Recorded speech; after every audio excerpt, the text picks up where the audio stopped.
Quando pensamos em viver a nossa fé, muitas vezes a gente não associa isso ao trânsito, né?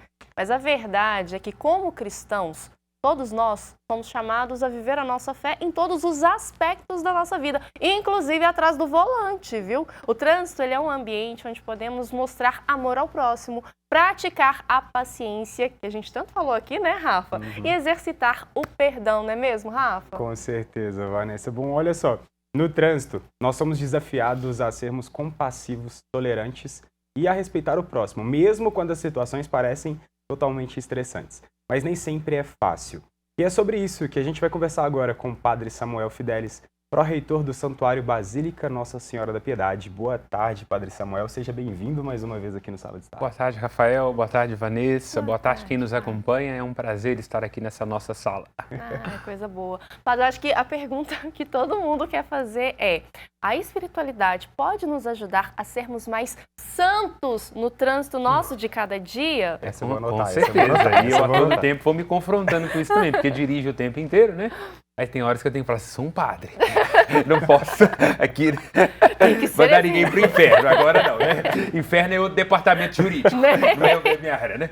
Mas que dá vontade, dá, porque de fato, sobretudo nessa nossa correria, levando-se em consideração que às vezes nós encontramos pessoas que não estão muito abertas ali, que pode acontecer uma batida. Sim. Então, de fato, é um dos lugares de grande exercício das virtudes cristãs.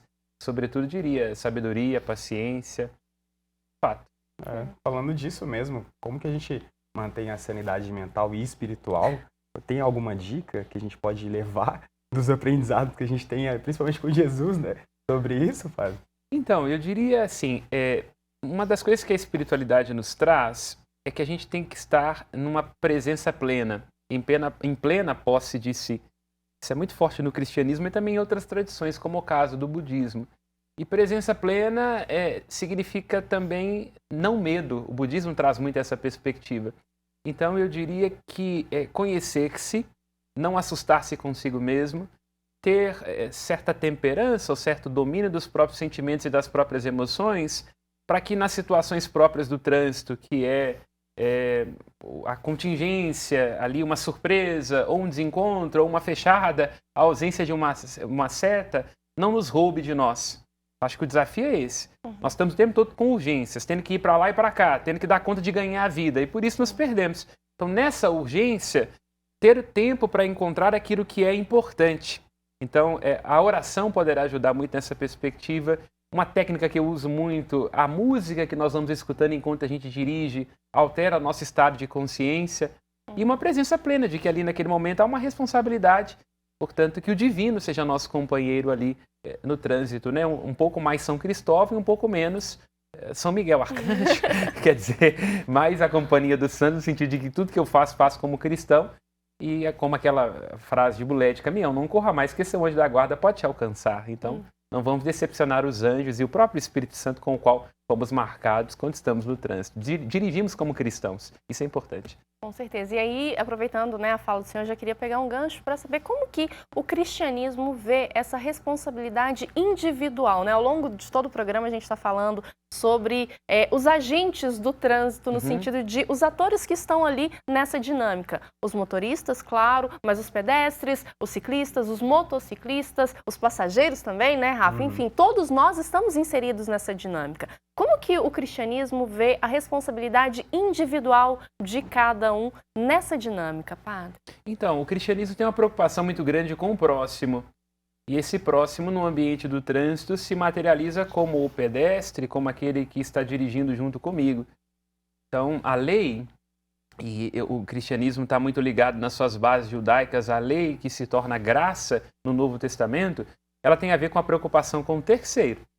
Então, não é só sobre o meu interesse. Eu quero chegar rápido, eu quero ir a esse ou aquele lugar, eu estou na minha razão. Também não é só para os meus amigos, mas é sobre aquele terceiro, que é o próximo que está atravessando, a consciência da responsabilidade com os animais que estão atravessando na via.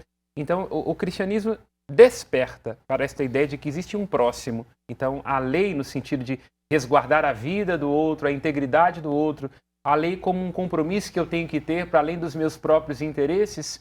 Isso que está no nosso ordenamento jurídico, dos nossos códigos e leis de trânsito, converge profundamente com a perspectiva de proteção da vida, da fé cristã.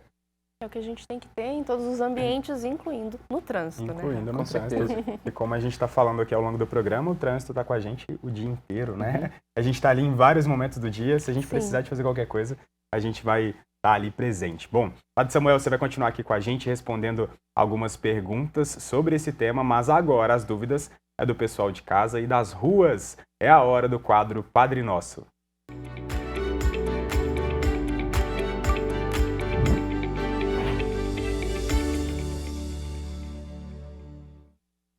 E a gente tem pergunta de motorista. Sim, por gentileza, vou pedir para colocar a primeira pergunta para Samuel responder. Primeira pergunta na tela. Qual oração eu devo fazer pela manhã para não estressar com o motorista lento à minha frente? Olha, é a pergunta que todo mundo quer fazer. Como não estressar? Na igreja, nós temos pecados mortais. Eu sempre, quando estou dirigindo, sobretudo quando eu estou atrasado, eu falo assim, vamos incluir andar lentamente na faixa da esquerda? Que seja uma convenção? É, exatamente, um pecado mortal gravíssimo, né? Você ficar atrasando as pessoas na faixa da esquerda.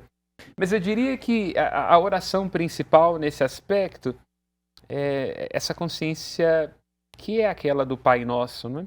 De que somos todos irmãos e de que aquele que está diante de mim me atrasando, que me deu uma fechada, aquele que bateu no meu carro, pode não estar no seu melhor dia. Então, Jesus insiste muito nisso. Tudo quanto quereis que os outros vos façam, fazei também aos outros. Então, quer dizer, como é que eu quero ser tratado no trânsito? Como é que eu quero que as pessoas me vejam no dia que eu tive um deslize e dei uma esbarrada no carro? Então, como que eu quero ser tratado, como eu gosto de ser alcançado quando não estou no meu melhor dia, é o melhor critério para basear a nossa oração, para a gente também saber como é comportar-se no trânsito, né? Como eu gosto de ser tratado, valorizado e respeitado. Esse seja o tema da nossa oração e que se traduz em prática. Com certeza. Eu lembrei agora, né, com essa pergunta e tal, que a minha mãe dirigia até pouco tempo. E no carro dela tinha uma frase que ela sempre que entrava no carro, ela falava, que eu acho que todo mundo deve levar, que é dirigido por mim, guiado por Deus. E é isso, né? fato. Eu tô ali dirigindo, mas que quem me conduza realmente seja Deus por meio do Espírito Santo, para que a gente tenha essa paciência que é tão necessária no trânsito, principalmente no trânsito das grandes cidades, né? Apesar que hoje toda cidade tem trânsito, né? De fato, é uma excelente prece que nos presentifica ali naquele momento. Que para além dos nossos caminhos, das nossas urgências, de estarmos apressados ou de estarmos mal, é o Senhor que nos conduz, né? Uhum. E já para falar um pouco mais de paciência, a gente tem mais uma pergunta do pessoal. Bora conferir. Como lidar com a raiva que a pessoa passa no trânsito hoje? Ó, tá nervoso, tá eu nervoso. senti uma certa tensão. Então, raiva é a coisa que a gente respira. Então, geralmente, a raiva, em sendo uma emoção, ela vem acompanhada de certos pressupostos. Vamos imaginar que a pessoa acabou de ter um momento maravilhoso com a esposa, ou que teve uma notícia boa, que descobriu que ganhou na loteria. Qualquer dificuldade que acontecer ali no meio do caminho será pequena, perto daquela alegria. Mas, ao mesmo tempo, também, quando a gente já vem de casa e não está muito bem, está com questões mal resolvidas dentro do nosso lar, aí tudo fica cinza. Então, eu diria que a melhor maneira de lidar com a raiva é perceber o que existe por detrás dela. E a raiva, além de tudo, como seguindo a tradição dos padres da igreja, ela é filha do medo. Então, a raiva pode ser o desdobramento ali do que bater no meu carro, de que eu estou tenso, ou de que eu estou com medo de como as pessoas vão me ver ou vão me interpretar. Então, a raiva é sempre um sintoma. Então, o sintoma ele não pode ser atacado de frente. Ele sempre tem uma causa, tem uma raiz, impaciência, insatisfação, medo, constrangimento. Então, a raiva você tem que contornar e ver o que está por detrás dela. É assim que a gente combate a raiva. Porque se tentar bater de frente com a raiva, aí a gente acaba não encontrando um consenso. É o que acontece numa briga de trânsito. Uhum. A pessoa bateu, a outra foi batida, Sim. e aí cada um tem uma interpretação, quem é que tem razão. Sim. Aí eu parei porque devia, mas você não deu uma grande distância, aqui não é lugar de parar, e aí não se chega ao consenso. Exatamente. Temos mais perguntas. Por gentileza, a próxima pergunta na tela. É pecado xingar no trânsito? Eita, padre!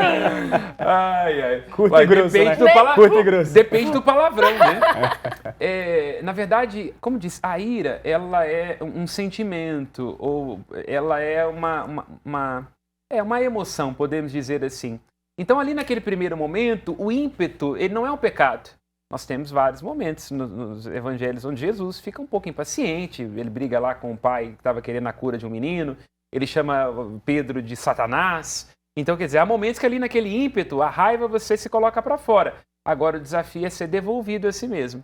Então, aquela ideia de contar, de respirar, de ver as coisas como elas de fato estão acontecendo, ela tem que ser o segundo passo da raiva.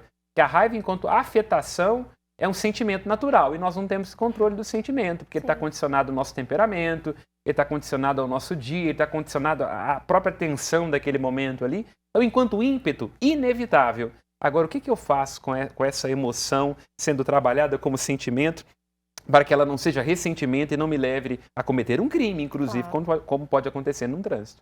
E eu acho que a gente está tão acostumado, né, com esse estresse, essa ansiedade, esses maus sentimentos que o trânsito gera para a gente, que quando a gente tem uma reação não esperada, no sentido de ter mais paciência mesmo, de, né, tentar dialogar com o outro motorista, como uma das entrevistadas falou, que, né, recebeu uma fechada, em vez de xingar a outra pessoa, só pediu desculpas ali e desarmou o outro motorista, né? Então, acho que é isso, é ter essa paciência e trazer essa reflexão interior mesmo, né, padre? Claro, quando Jesus disse que nós precisamos dar a outra face, ele não está dizendo que a gente tem que receber a todo custo qualquer ofensa, mas é que nós temos que ter um gesto que devolva o outro a si.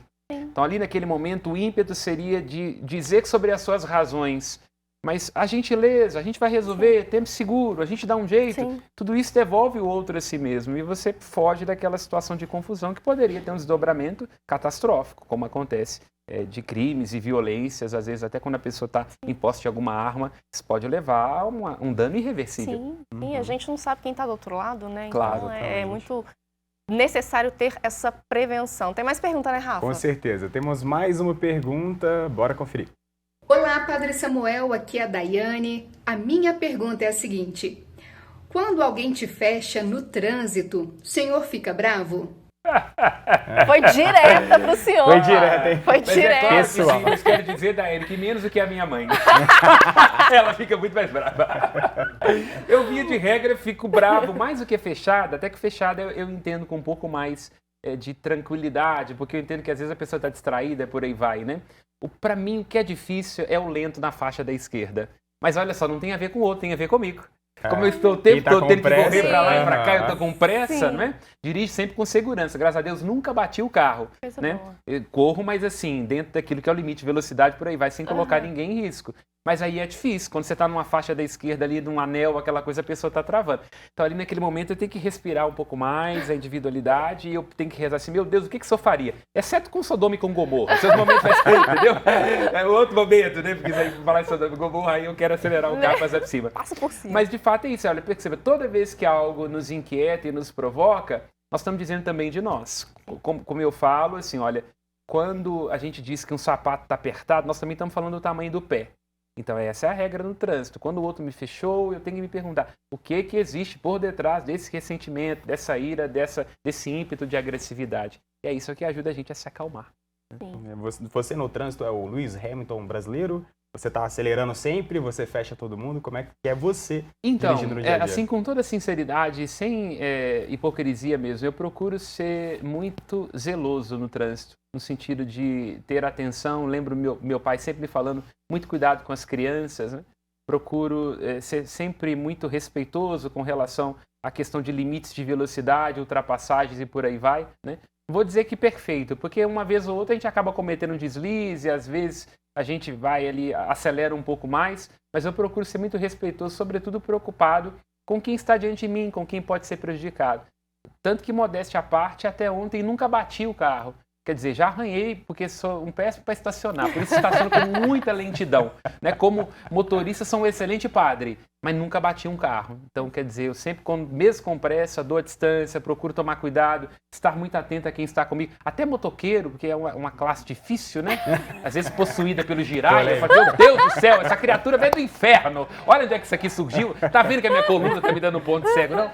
Mas eu penso assim, quanto tempo esse cara deve estar tendo que trabalhar como entregador? Como que é difícil para ele? Quanto tempo, né? Então eu procuro ser muito sensível, porque de fato não está fácil para ninguém. Então é uma coisa que eu procuro, assim, com toda sinceridade, levar para o trânsito quando eu estou dirigindo, né? A responsabilidade como cristão, como padre.